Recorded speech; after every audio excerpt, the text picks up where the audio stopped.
Bago tayo maupo noong 2010, nag-angkat ang bansa ng 2.3 million metric tons ng bigas.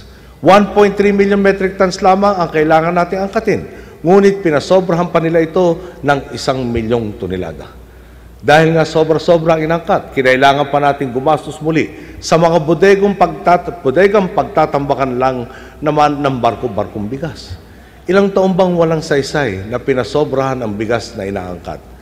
Dahil dito, umiril ang pag-iisip na habang buhay na tayong aangkat ng bigas. Ang akala na marami, wala na talaga tayong magagawa. Ngunit sa loob lamang ng 1 taon, pinatunayan nating mali sila. Ngayon, ang dating 1.3 million metric tons na kakulangan natin sa bigas, halos nangalahati na, 660,000 metric tons na lang.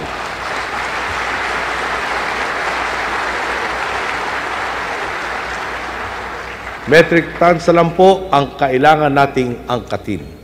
Kahit dagdagan pa natin yan ng pananggal laban sa sakuna at gawing 860,000 metric tons na ginagawa na nga po natin, mas mababa pa rin ito sa tinatayang taunang kakulangan na 1.3 million metric tons.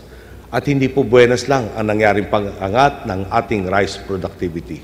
Bunga po ito ng may tinong pamamalakad ng paggamit ng may inam na klase ng bini at masusi at epektibong paggastos para sa irigasyon.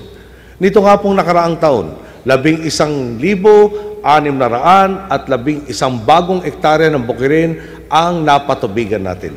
Dagdag pa yan sa halos 212,000 ektarya na nakumpuni o nabigyan muli ng irigasyon matapos ang panahon ng pagkakatiwangwang.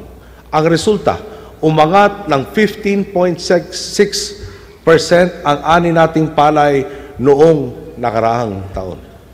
Ang gusto natin mangyari, una, hindi tayo aangkat ng hindi kailangan para lang punan ang bulsa ng mga gustong magsariling diskarte ng kita sa agrikultura. Ikalawa, ayaw na nating umasa sa pag-aangkat. Ang isasayang ni Juan de la Cruz, dito ipupunla, dito aanihin, dito bibilhin. Balikan din po natin